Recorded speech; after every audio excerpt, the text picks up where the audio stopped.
Oi, gente! O vídeo de hoje é um dos vídeos mais pedidos por quem nos acompanha lá no Instagram. Uma pausa.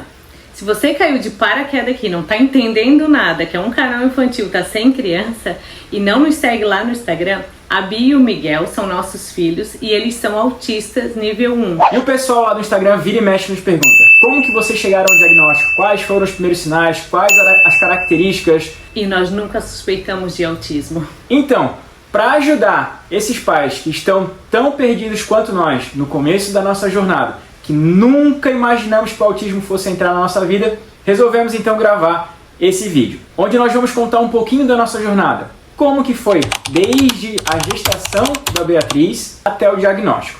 Eu prometo que vai ser um vídeo que vai valer muito a pena, que vai te ajudar muito, que vai tirar muitas dúvidas. Mas antes de começar a te contar tudo isso, eu quero te pedir duas coisas. Primeiro, clica no botãozinho de inscrever-se aí embaixo. Fechou? Agora tem um botãozinho do lado. Dê um like. Esse vídeo vai nos ajudar a levar essa mensagem, essas informações a mais pessoas que estão precisando disso. Vamos começar então? Bora lá. Vai lá, mãe, começa tu então. Prazer, se você não me conhece, sou a Viviane, a mãe da Beatriz e do Miguel, casada com o Thiago. E eu sempre sonhei em ser mãe. Esse sempre foi o meu maior sonho. E casamos, aproveitamos um pouquinho, agora é a hora, vamos parar o remédio para tentar engravidar. E aí já começou... Um grande desafio. Isso. E tive bastante dificuldade, por mais que eu sempre soube que poderia ser difícil, mas na minha cabeça eu achei que eu ia engravidar no outro mês. E ali a gente passou por tratamentos para engravidar, nada deu certo. E até que um ano depois desse tratamento, do último que a gente tinha feito, a gente conseguiu engravidar da Beatriz de forma natural. Para falar um pouco mais desse tratamento, foram 3 coitos programados, uma inseminação artificial e nada disso dava certo. Mas para quem crê em Deus sabe, ele tinha feito uma promessa pra gente e essa promessa foi cumprida.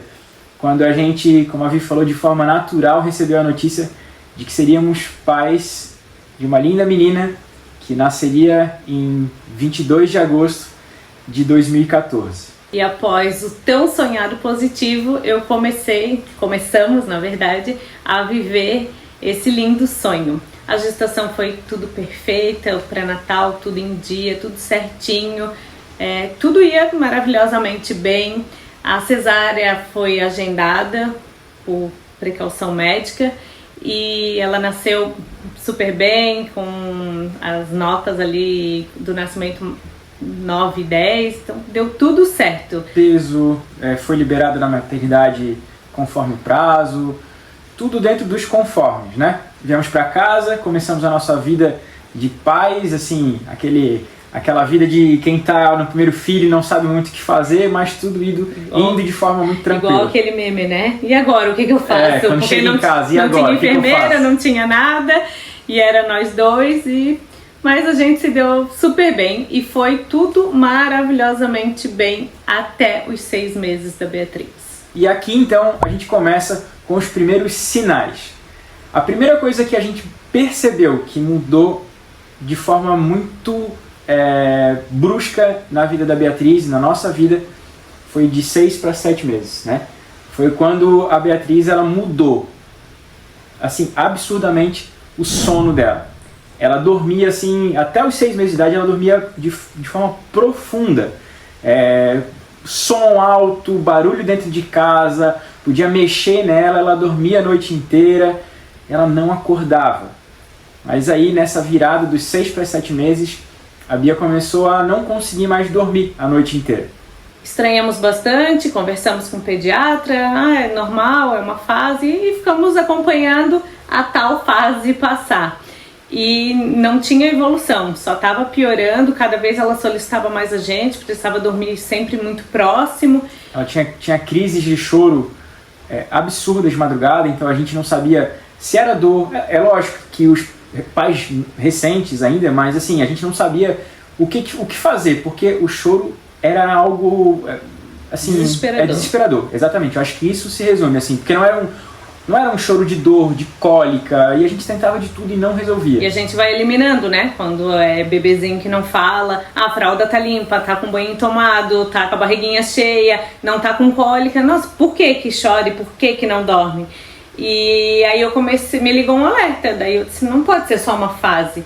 Eu vou investigar, vou levar no especialista. Então, quando ela fez de 9 para 10 meses, a gente levou no primeiro neuropediatra. Nessa consulta, nós relatamos essa virada de chave que aconteceu ali, né? E tudo que estava acontecendo nas madrugadas, porque realmente era onde a gente ficava desesperado. Assim, ela tinha um dia maravilhoso, ela comia bem, se desenvolvia, mas chegava na madrugada ela não conseguia dormir. Ela, né, entrava nessas crises, já eram crises, a gente não sabia disso.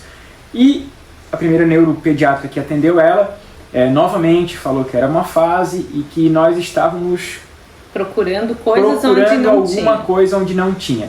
Que toda criança naquela idade não dormia bem, que era o relato de todos os pais, todos os pais não, mas a grande maioria dos pais, com relação ao sono, a dificuldade das crianças, os estímulos. Então ela falou pra gente que a gente deveria basicamente aceitar, aceita, né? Que dói menos. E tocar a vida que uma hora ia melhorar. Ela ainda terminou a frase assim: cuidado, mãe, a sua filha é perfeita, quem procura acha. Então esse foi o primeiro grande sinal, algo inclusive que perdura até hoje, com a Bia com 9 anos de idade. Vamos falar agora do segundo sinal que nos chamou muito a atenção: alta irritabilidade. Pensa numa menina nervosa. A gente olhava para Beatriz e se questionava: como que pode, gente? Como que pode uma menina desse tamanho ser tão nervosa, ser tão irritada assim com as coisas, sabe? Ela ficava nervosa com a calça jeans que ela usava. Ela ficava nervosa quando ela ia botar uma sapatilha com meia calça.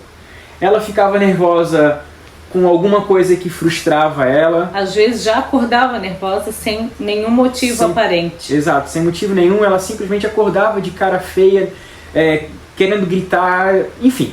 Era algo muito, muito forte, assim. E a gente se questionava porque eu e a Vivi, a gente sempre foi... nós sempre fomos pais que não damos a liberdade, ou assim... Quando a gente fala não é não, a gente vai até o final. Colocava limites, né? Exatamente, a gente sempre colocou muito limite. E a gente nunca voltou atrás daquilo que a gente falava. Então a gente se perguntava, sabe, não é falta de educação. A gente não está errando nesse ponto, não pode ser. Era algo extremo, assim. E a gente sempre teve uma rotina, eu até brinco que é uma rotina bem militar. Então não era por falta de rotina, não era por falta de higiene do sono, não era por estar com sono esgotada, não, porque a rotina sempre foi muito clara. Teve uma época que ela começou a ir na escolinha, né? E a gente não conseguia entender que assim, chegava na escolinha para pegar ela vinha com um sorriso maravilhoso, abraçava, beijava, saía da escolinha, entrava no carro, ela começava a chorar. Né? Um vulcão em erupção. Ela começava a chorar do nada, assim, não tinha motivo nenhum, botava ela na cadeirinha e ela gritava da escolinha até em casa. E a gente se perguntava, o que está acontecendo? Não é feliz com a gente? Não... Isso ela já tinha 3 anos quando ela foi para a escola, então ela já sabia conversar super bem, explicar, né, o motivo, né, na nossa cabeça, né? Nossa, já tem 3 anos, fala bem, por que ela não fala o que está acontecendo? E nesses momentos que a gente perguntava, era como se ela estivesse totalmente fora dela. Ela não conseguia focar nos nossos olhos, ela não conseguia verbalizar nada, e como a Vi falou, ela já falava, sabe? Ela começou a falar com um ano e pouquinho, 1 ano e 15 dias, mais ou menos, ela já começou as primeiras palavras. Super bem ela falava. Então era uma criança que, na forma cognitiva, estava muito bem desenvolvida. Ela andou no tempo certo, ela falou no tempo certo, ela não teve atraso motor nenhum. Então nesses momentos que ela estava irritada, a gente perguntava assim, gente, o que está acontecendo com a Beatriz? O que a gente está fazendo de errado, sabe? Outro exemplo, por conta daquilo que a gente depois foi entender lá na frente, de problemas sensoriais, por exemplo, a calça jeans, o botão da calça, que eu falei no começo do vídeo, a meinha, a dobra da meinha, que ela botava na sapatilha para dentro.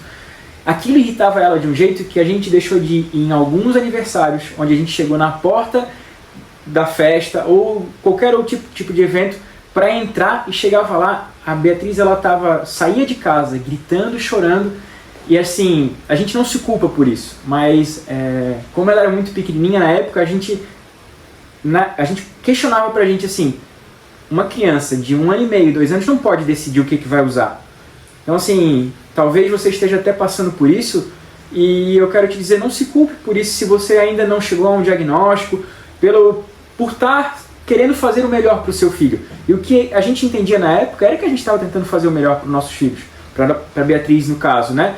Dar limite para ela, não aceitar que uma criança daquela idade queresse comandar o ambiente, né? Ser dona de si. Então a gente pensava, poxa, mas eu estou botando só roupa nela, e ela queria ir com outra roupa. Ela já tinha uma dificuldade. E essa irritabilidade era em vários ambientes, era em vários locais, assim, e por vários gatilhos, que a gente não conseguia identificar na época, não conseguia prever, não conseguia se antecipar para ajudar ela. Só que, como eu falei, era algo muito fora da idade. Eu acho que é isso, assim, né? A gente falava assim, e aí entra outra questão de começar a consultar outros médicos. E a gente sempre falava, né? Nossa, é muito além de uma birra, porque a gente convivia com outras crianças, ou mais velha ou mais nova, e a gente via que era muito fora, era uma explosão, era literalmente um vulcão em erupção mesmo. Então a gente ficou questionando, não, então vamos procurar outro profissional. Onde falava assim, vai no neurotal, que é maravilhoso, lá ia a gente correndo para agendar consulta e ver. E quantas vezes, né, que eu falava, mas o comportamento dela não é normal. E aí o médico dizia, não, mãe, é fase. É criança, cada criança tem o seu jeito, é ciúme do irmão, é isso, é aquilo. E a fase só ia piorando, e ninguém olhava para Beatriz como aquela criança ali que está tendo uma dificuldade, e esses pais que estão falando, e não estão falando da boca para fora, a gente não falava tipo, tá com uma dorzinha de barriga, não, a gente relatava o que acontecia dentro da nossa casa.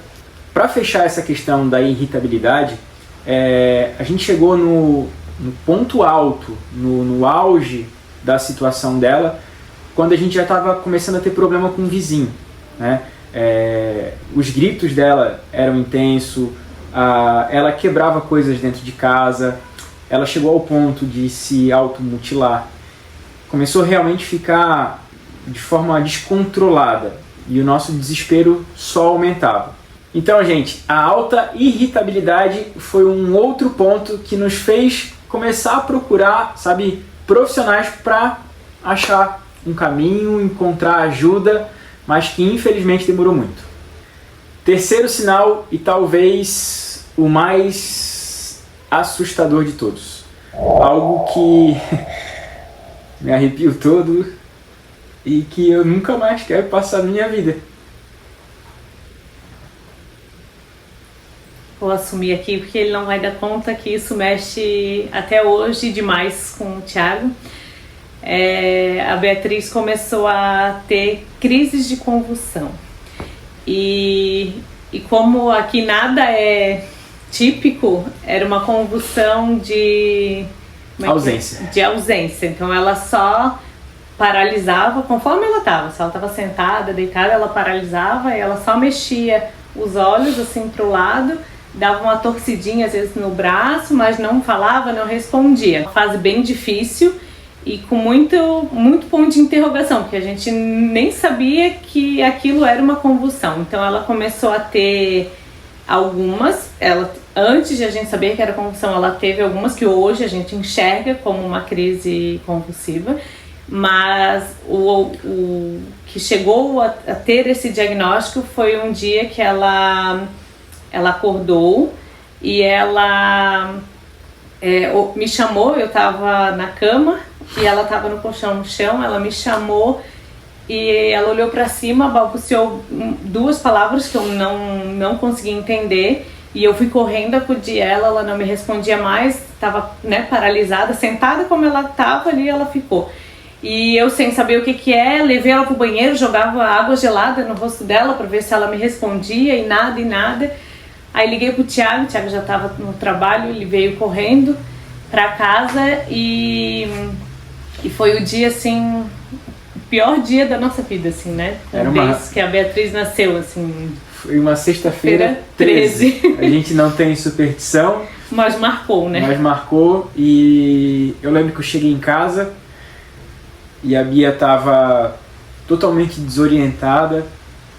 Ela já tinha saído da crise de convulsão, mas ela teve uma pequena, né? Ela teve uma pequena crise ali, que não chegou a entrar em desmaio e nada. Até que ela nunca teve, né? A gente sempre conseguiu agir rápido.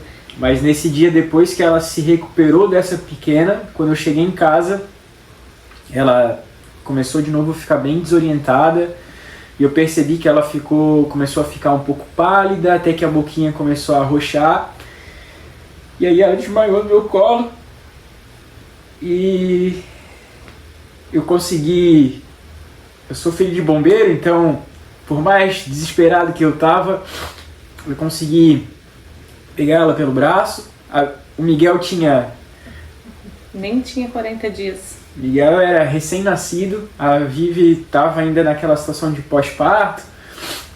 E eu saí correndo, tentei ligar pro bombeiro, pro SAMU primeiro, e o médico falou: eu tô vendo que tu mora perto do hospital, vai pro hospital. Consegui uma vizinha para me ajudar no carro. Peguei o carro, saí rápido. No meio do caminho ela ali apagada no meu colo, ela começou a fazer ânsia de vômito e eu comecei a ficar preocupado dela se engasgar. E quando eu entrei no hospital, já viram a situação eu chegando, já foi direto para a mesa de atendimento. E aí deram uma injeção nela, né, foram fazer não sei se um calmante, algum remédio na hora. Sossega-leão, vamos botar assim. E eu nunca me esqueço que a Beatriz começou a espumar pela boca. E a enfermeira falou assim: meu Deus. Quando ela falou aquilo, eu pensei, perdi a minha filha. Mas graças a Deus não. Graças a Deus ali ela conseguiu adormecer. Aí ela foi internada para investigar. Aí a primeira neuropediatra que disse que a gente estava procurando coisas onde não tinha, achou ela lá no hospital, né? Achou, entre aspas, né? O pediatra dela acionou a neuro para ir lá fazer o atendimento, porque no telefone, quando eu relatei o que nisso ela já estava no hospital e eu consegui falar com o pediatra, e aí ele disse assim: a Beatriz teve uma crise convulsiva. Na hora eu pensei, nada a ver, né? Porque pra mim, eu nunca tinha escutado que existiam outros tipos, né, de convulsão. Pra mim, convulsão era aquela criança não, né? A pessoa que cai, se debate, né, espuma e enrola a língua. Eu sempre escutei que isso era uma crise de convulsão. Mas enfim, ele falou, eu falei, tá, então tá, doutora, ela já tá lá no hospital. E aí a médica foi no outro dia, né? Foi no outro dia atender e avaliou dela, disse, isso é um caso de epilepsia. Na semana anterior ela já tinha tido uma que a gente nem imaginava, ela tinha tido, acordou, bateu a cabeça, coisinha, nem fez aquele barulho todo, mas aí como ela se desorganizou, chorou bastante. Então a médica já falou que aquela era a primeira e essa que ela estava ali internada era a segunda. Então ela disse que a partir de duas a gente já pode medicar, mas ela ainda deixou bem claro, vocês que vão decidir. Vocês podem esperar outra para ver se querem medicar ou já medica agora. O Thiago nem olhou pra mim nada, ele só respondeu, vamos medicar, porque eu não quero passar por isso de novo. E aí começou a medicação e ela ainda ficou internada, naquela vez ela ficou internada 4 dias, 4 né? dias. E aí começou a fazer exames, né? Fez elétrico do coração, fez a ressonância, exame de sangue, de urina ali. E pra glória de Deus, ela não tem nenhuma lesão no cérebro, não tem nada, mas a gente ia ter que aprender a lidar com esse novo caso, né? Que seriam as crises de convulsão e que poderia ter outras mesmo tomando medicamento, né? E aí ela iniciou a medicação, né? O anticonvulsivante. Isso ela tinha 2 anos e 4 meses. É que a gente não está montando aqui para vocês uma linha do tempo, né? Acho que a gente quis pontuar os sinais. Mas então, isso a gente está falando, como eu falei agora, a primeira crise com 2 anos e 3 meses, o Miguel era... 2 anos e 4 meses, o Miguel tinha mais ou menos uns 40 dias. E aí então ela começou a medicação, e mesmo com a medicação, até o ajuste da dosagem ali, ela ainda teve acho que uns 5 ou 6 escapes. Sempre foram crises, como a Vi falou, crises de ausência, né, onde ela... imagina que você... É como se você desligasse o disjuntor assim, da pessoa, ela apagava. Né? E foram sempre crises, essas últimas crises mais curtas, crises de menos de 1 minuto, mas que assusta e assusta muito. Só quem sabe o que é ver o seu filho ali passando por aquela situação. E hoje, quando as pessoas nos perguntam, né? Ou quando falam assim, mas ela é autista, ela não tem cara de autista, e a gente olha para esse histórico que a gente contou até agora, né? De 3 sinais para vocês, da dificuldade do sono, da alta irritabilidade e das crises convulsivas, a gente se questiona assim, na verdade eu falo para mim mesmo, né, essa pessoa não sabe o que a gente viveu até hoje. Por mais que, né, ver hoje a Bia desenvolvida, uma menina linda, maravilhosa, feliz. É um outro ponto que a gente vai falar, mas essa pessoa que fala isso não sabe o que a gente viveu, não sabe toda a nossa história. Então, gente, falamos até agora de 3 sinais. O primeiro deles, o desafio do sono, a dificuldade que ela teve na virada de chave de 6 para 7 meses, alta irritabilidade, e o terceiro sinal foram as crises convulsivas. Antes do quarto, se você não curtiu, já deixa o seu like aí, que é muito importante. Esse vídeo precisa chegar para mais pessoas, para ajudar, né, outras famílias a ajudar nesse desafio aí. O quarto sinal, Beatriz Maria das Dores. Vocês não têm ideia de, além de neuropediatra, quantos outros médicos especialistas a gente foi. A Bia, ela tinha muitas dores em vários lugares, assim, sabe? Ela começou, o primeiro grande desafio, vamos dizer assim, foi a parte intestinal, eu acho, né? Ela tinha dificuldade para evacuar, então assim, ela começou a ir, como que chama o médico?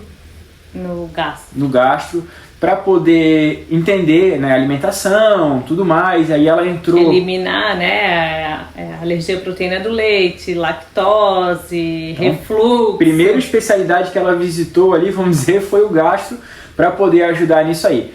Nada disso em exames batia diagnóstico, não dava nada, né?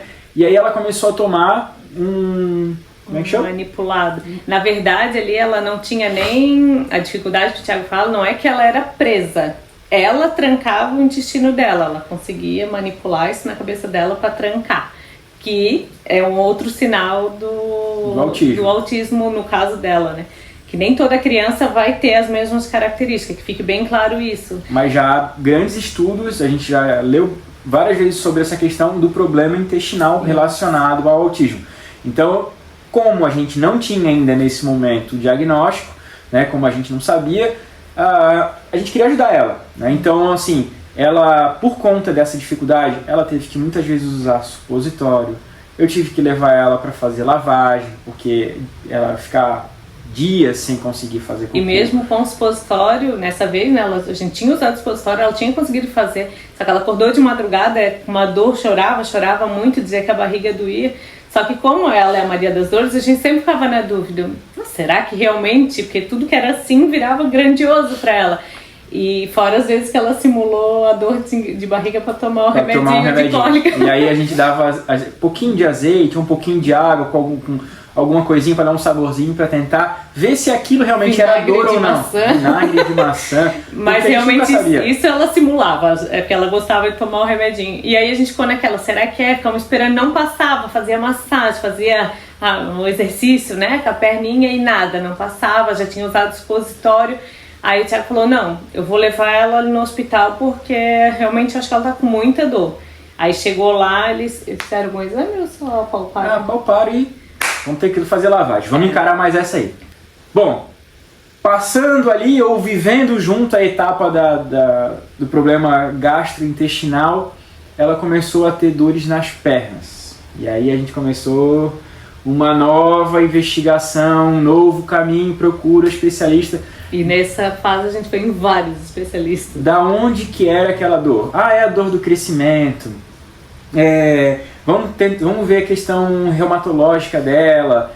Fomos a Curitiba, ninguém conseguia fechar nenhum diagnóstico. Junto com a perna, começou a manifestar o olho. Ela começava tipo um viúvo que ali passava por uma conjuntivite e depois inflamava e ficava uma coisa de doido e baixava a imunidade e dava crise de laringite, aquela tosse de cachorro, não sei se vocês conhecem.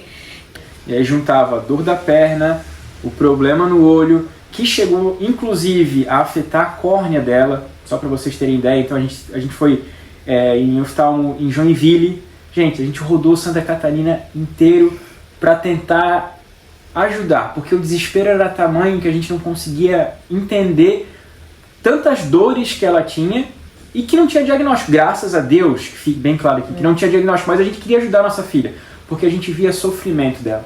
O que a gente sempre falava era assim, a Bia não parecia uma criança feliz.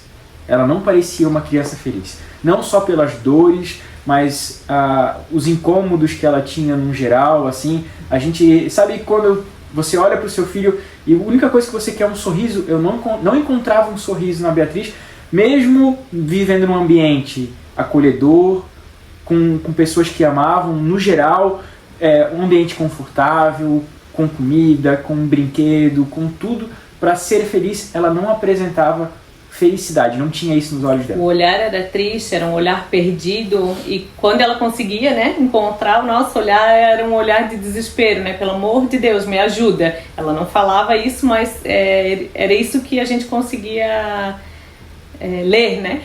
E por que a gente falou então que as dores também foi um sinal?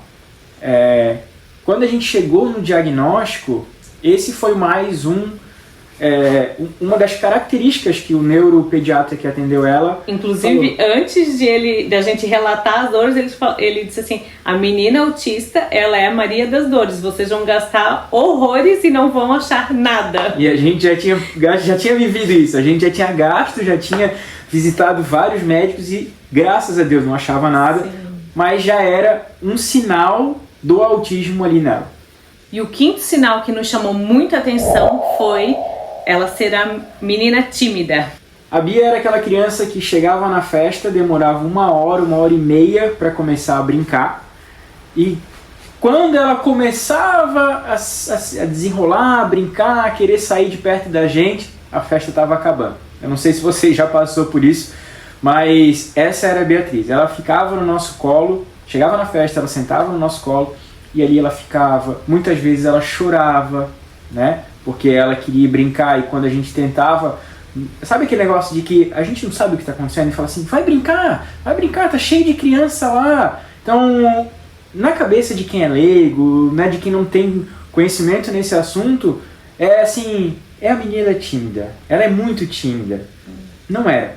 Já era um desafio. Né? Então, muitas vezes a gente chegava nas festas e ficava irritado, porque nós não conseguíamos aproveitar e ela não conseguia aproveitar. Mesmo numa festa de criança, numa casa de festa com vários brinquedos, ela demorava muito para se ambientar. E às vezes a gente foi embora sem ela conseguir interagir, brincar, fazer nada. Muitas vezes botamos dentro de carro e aí, quer dizer, ela chorava porque ela não conseguia, ela não tinha entrado, né, não tinha feito amizade, não tinha brincado, se divertido e tudo mais. Essa dificuldade era inclusive com os parentes mais próximos.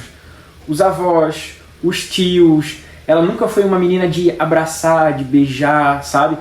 A pessoa chegava e ela tentava ficar de ladinho, assim. Até hoje, né? A pessoa que abraça ela. Ela abraça o abraço dela é com o braço para baixo, assim, sabe? Então, às vezes a gente escutava assim, né? Uma vez eu tenho uma pessoa que me falou assim, parece que ela não gosta de mim. Uma pessoa da nossa família, assim, que falou, sabe? Mas não é o jeitinho dela. Só que nós não sabíamos ainda o que era, de fato. Nós não tínhamos esse diagnóstico, nós não entendíamos nem como ajudá-la, sabe? Então, essa questão de menina tímida, de criança tímida, tem que ser muito observada. Se não é uma dificuldade, se realmente só é uma timidez, se é da criança em si, Mas no caso dela... E é um sofrimento para a criança, mesmo se é só a criança tímida, né? É importante investigar, levar para um especialista, ajudar, porque é um sofrimento muito grande. Imagina você, uma criança, né? Vamos falar aqui, querer brincar e não conseguir. É muito frustrante, porque ver todo mundo se divertindo e por que eu tô aqui? Quantas vezes a gente viu ela assim, não só em festa, mas vou voltar em parques no geral, que a gente levava ela, filha, vamos lá para brincar, e ela chegava no ambiente, travava, sentava de um lado, e a gente se frustrava. Imagina ela. Então a gente olhava assim pro outro e falava assim, meu Deus, a gente veio aqui exclusivamente para ela, e ela não consegue brincar, sabe? Isso nos incomodava demais, assim.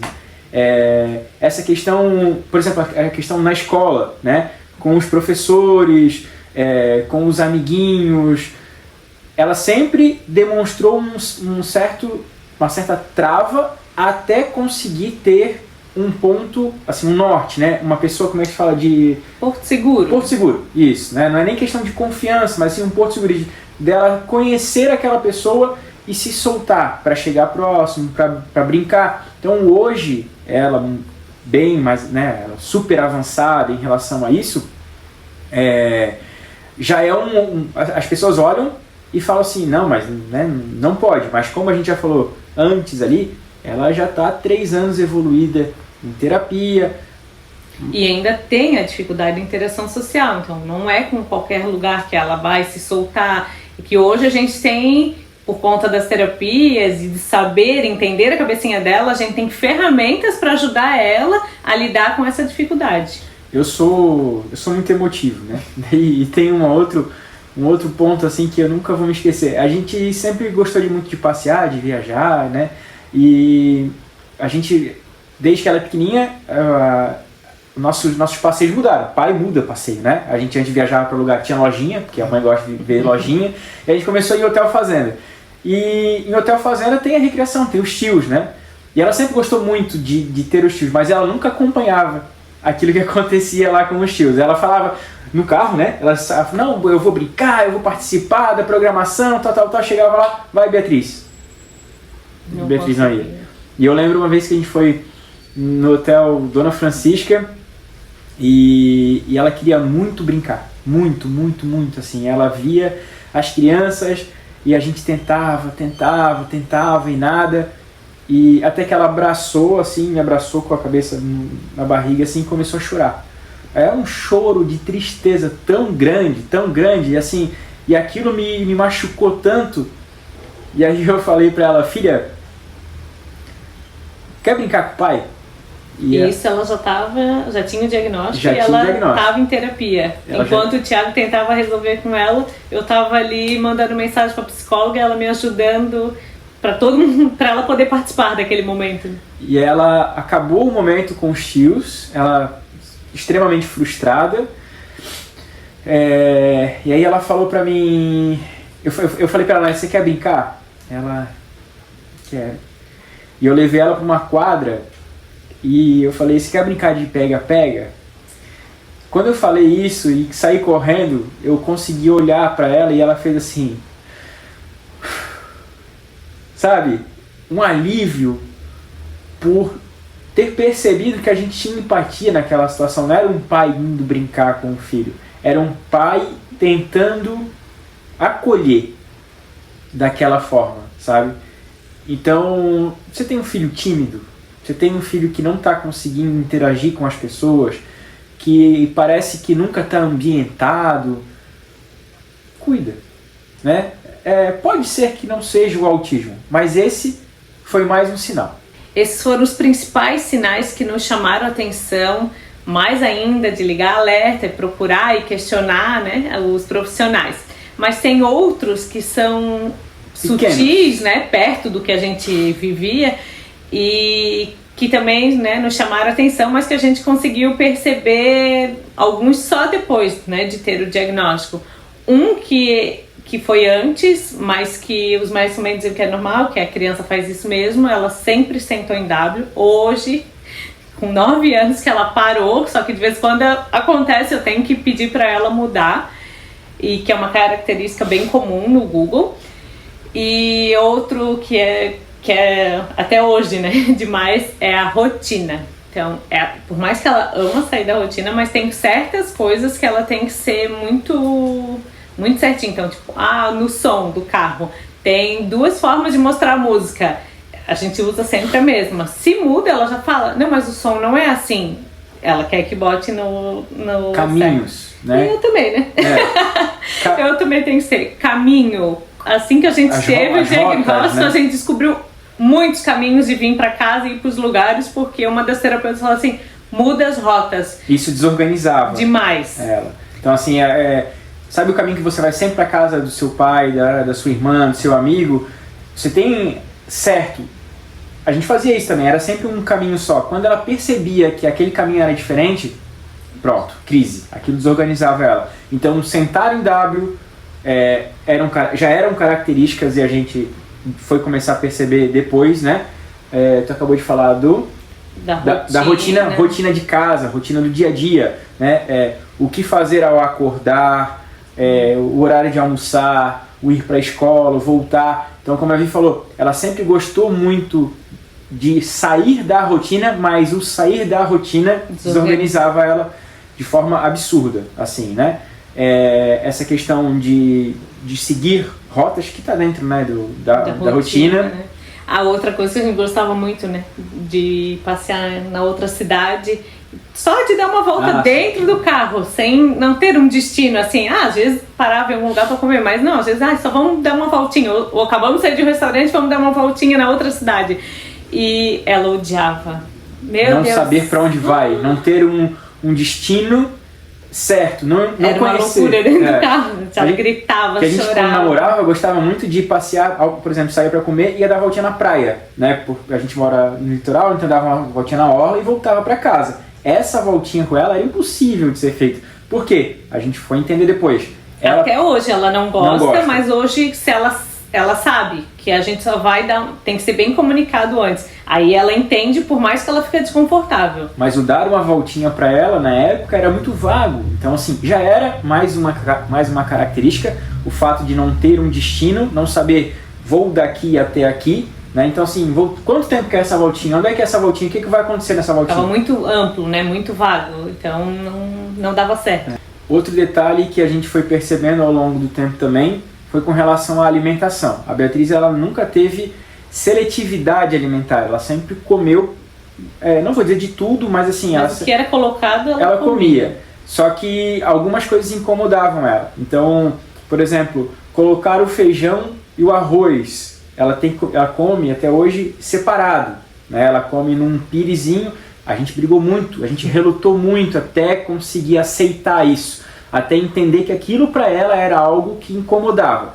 Mas assim, isso a gente foi entender depois do diagnóstico, tá? Se você está fazendo isso hoje, não se culpe. Normal, acontece, né? A gente quer o melhor e pra gente o normal pra gente é comer assim, mas enfim. Não, e porque tu vai na casa de alguém, tu pode pedir um pratinho separado. Agora tu vai no restaurante, tem que pedir outro pratinho separado pra criança comer o feijão. A gente não queria isso, criar essas... manias, né? Vamos dizer assim, na nossa cabeça. O queijo, né? Ela come queijo na pizza, come queijo puro, mas não come queijo no lanche. Por quê? Hoje a gente foi entender, né? Muda a textura do queijo. O queijo na pizza vem um molho, vem ali, sei lá, uma calabresa por cima, a textura é uma. O queijo puro é outro. O queijo no lanche, em cima da carne, é perceptível e ela consegue tatear aquilo. E aí ela não come. Então, ela tem, vamos dizer assim, essas preferências, né? E por questões sensoriais. Hoje a gente entende isso. O potinho da lancheira tem que ter divisão, ou eu tenho que embrulhar bem para não encostar um alimento no outro. O doce com salgado não dá. Mas isso tudo demorou para ela verbalizar que ela não gostava, né? Então, às vezes eu voltava à lancheira, comia só um. Aí eu disse, vamos supor, um exemplo, eu levava o pão e um bolinho. Por que tu não comeu o bolinho? Porque o farelo do pão encostou ali. Daí eu disse, meu Deus, mas nem tem farelo, pão de forma, né? O pão de fatia não tem. Mas aí a psicóloga falou, isso incomoda ela. Qual é a diferença de tu enrolar num guardanapo pão? Vai mudar pra ti? Pra ti não, mas pra ela vai. Aí a gente começou a entender que são questões sensoriais que para ela fazem diferença. Então, além dessas 5 principais características, esses foram sinais que a gente foi hoje, com o diagnóstico, depois de passar por terapia, entendendo que já fazia parte da vida da Beatriz. Mas que talvez você também possa, né, nesse processo de investigação, nesse recém-diagnóstico, começar a olhar e entender que já faz parte do autismo. Bom, gente, falamos bastante. Esperamos que esse vídeo possa trazer clareza num processo de diagnóstico, num processo onde você está querendo além de rasas buscas no Google. Eu tenho certeza que o que a gente falou aqui não pode ser tratado como algo não, meu filho tem exatamente isso aqui, ele vai ser autista. Não, procure um médico, procure ajuda especializada. Tem uma avaliação por trás disso. Exato. Não é uma característica que vai determinar. Então tem que ser um conjunto de características e tem que ser um profissional qualificado para dar esse diagnóstico. Também não aceite o não ou qualquer diagnóstico de primeira. Assim, sabe? Se o teu coração não está em paz, como o coração da Vivi não estava, meu coração não estava, até o ponto que a gente chegou ao extremo da nossa vida, assim, a gente passou por muita coisa mesmo, vocês não têm ideia do que a gente viveu até hoje para chegar ao diagnóstico. A gente não foi caçar o diagnóstico de autismo, nunca passou na nossa cabeça. O dia que a primeira pessoa falou pra gente assim, que a Ana Petroski, né, uma psicopedagoga que foi um anjo na nossa vida, quando a gente chegou desesperado com a Beatriz, sem entender o que estava acontecendo, ela falou assim: vocês já pensaram que essa menina é autista? A gente olhou, como? Não, sabe por quê? Porque para a maioria das pessoas, o autista é o autista que tem a dificuldade de fala, tem atraso na fala, tem atraso motor, né? Aquela criança que não interage com ninguém, que não olha no olho, que anda na ponta do pé, várias outras coisas que, assim, que deixam muito claro. Que ali tem alguma coisa. Só que o autista nível 1, que hoje inclusive há estudos onde 1 a cada 36 crianças é autista. Então olha só, olha a quantidade de crianças que devem estar por aí não diagnosticadas. E o fato do diagnóstico ter entrado na nossa vida, e muita gente pergunta como que a gente reagiu, pra gente foi um alívio. Acredite você ou não, pra gente foi um alívio, porque quando a gente recebeu o diagnóstico do neuropediatra, a gente entendeu assim, a gente não estava errado. E agora a gente tem um caminho agora a seguir. Gente tem caminho, agora a gente tem terapia, agora a gente tem acompanhamento, agora a gente tem clareza do que a gente tem que fazer. E o mais importante de tudo isso, hoje, como a gente falou, é olhar para a Bia e ver ela uma criança feliz.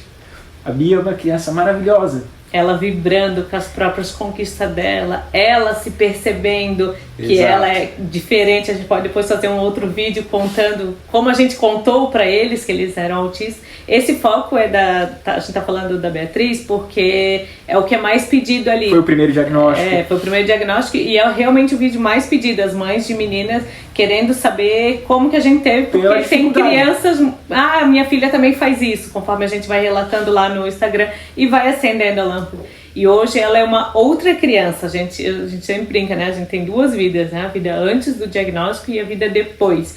E claro que a gente teve também, a gente não teve aquele período de luto, né? Que as pessoas falam quando recebe o diagnóstico, porque a gente já viveu esse luto antes de ter, né? A gente queria um caminho para ter uma vida diferente. E, inclusive, se você acabou de receber seu diagnóstico, está vivendo seu período de luto, não faz normal. parte acolha, se tá perceba, aceite, né? E pra gente realmente foi um alívio, porque agora a gente tinha um caminho a seguir e isso fez muita diferença na nossa vida. E claro que na hora, né, depois no carro a gente conversando, que a gente tava com aquele misto de sentimentos, né, querendo ou não, a gente é pai, é mãe e a gente quer o melhor pro filho, então a gente tava aliviado que temos o caminho, mas ao mesmo tempo, nossa, e agora? Quais as dificuldades? Será que ela vai conseguir estudar bem? Será que ela vai crescer bem, namorar, casar e construir a sua vida, passar na faculdade, realizar os sonhos. Então tudo isso também veio na nossa cabeça e às vezes ainda vem, né? Às vezes a gente se questiona lá na frente, casamento, a profissão, mas pra gente encerrar o vídeo, né? Depois do diagnóstico a gente realmente tem uma outra vida. A gente tem um lema, né, que a gente compartilha isso no Instagram: diagnóstico não limita sonhos. A Bia queria ser blogueira, a gente começou o Instagram porque ela queria ser uma blogueira famosa e a gente incentiva, a gente tá junto. A gente que ajudou muito nela, nos dois, né, a desenvolverem questões básicas, né, que a gente não falou, né? Expressão facial, tom de voz, era tudo a mesma cara, mesmo tom. Então hoje eles mesmos, né? Até esses dias a gente tava falando que o Miguel teve mais dificuldade na fala, né? A Beatriz não teve. Então hoje é diferente, entendeu? A gente vê os nossos primeiros vídeos, vê o de agora, então ajudou muito a questão do Instagram, tanto para eles quanto pra gente, e graças a Deus ajudando outras famílias também. Esse foi o vídeo então. A gente espera que você que está assistindo tenha gostado dele, tenha sido esclarecedor. Eu volto a dizer, procure ajuda, não fique na dúvida. Se o seu coração está dizendo, olha, tem alguma coisa errada, alguma coisa estranha aqui, né? Não fique com medo do que as pessoas vão falar. Se o seu parceiro, se a sua esposa, seu esposo, se a sua família diz, não, sabe os avós, a gente entende assim, né, os avós, os tios mais conservadores, aquelas pessoas um pouquinho de outras gerações, não, isso aqui é da criança. Gente, toma cuidado, né? Também você vai escutar que é modinha, que todo mundo é autista. A gente não pode generalizar o autismo? Não é isso. A gente não pode banalizar o autismo? Não. Tudo é autismo? Não. Só que se tá te incomodando, procura ajuda. Se você foi no médico, se você foi no especialista, o médico olhou, disse que não tem nada, mas ainda assim, vai em outro, faz outra consulta, procura que pessoas que tenham experiência no desenvolvimento cognitivo das crianças, né? Psicopedagoga, neuropediatra com especialidade, psicóloga, clínicas que tenham profissionais que tenham esse olhar, porque às vezes o pediatra, não é nem que ele é ruim, mas é que às vezes ele tem um olhar muito específico para aquilo que ele cuida, né? Às vezes o neuropediatra que você está indo, talvez ele não tenha essa percepção que tem pessoas que estão envolvidas em uma clínica. Inclusive essa foi a nossa maior dificuldade, né? Que a gente passou por 5 neuros que não viram nada. E por que fechou o diagnóstico com o 6º neuro? Porque ele tem um diferencial que os outros não têm. Ele é especialista em autismo em meninas. Então isso foi onde que ele enxergou as características da Beatriz, enxergou a Beatriz como uma criança única e viu as características que ela mascarava para todos os outros. O que era um grande desafio, inclusive na medicina, olhar e encontrar e diagnosticar as mulheres autistas, né? Tanto que era sempre, o diagnóstico era muito desproporcional, muito mais autistas meninos do que meninas, e a gente conseguiu, depois de uma jornada bem longa, encontrar um caminho. Então, gente, esse foi o vídeo de hoje, esperamos que você tenha gostado. Se gostou e não deixou o seu like ainda, clica no botãozinho aqui embaixo, já curte ele, compartilha esse vídeo aqui nos grupos que você tem, grupos de WhatsApp, sabe? Se você já está em grupos de clínicas que você frequenta, de terapia, de mães, de associações, compartilha esse vídeo aqui, porque a gente tem certeza que essa mensagem aqui, ela precisa chegar em alguém. E talvez você seja o caminho para que essa mensagem chegue a essa pessoa que está desesperada, perdida. Então faça isso agora. E nos siga também onde? No Instagram, @Bia e o Miguel. Me siga lá. Lá é um outra... O que você fala? Que lá a gente mostra a nossa rotina, os nossos desafios, as nossas conquistas. Os nossos passeios, os nossos influencers, a Bia e o Miguel, que são influencers, kids. A gente desbrava muita coisa na nossa região. E a gente quer você lá também nos seguindo. Tchau, até o próximo vídeo.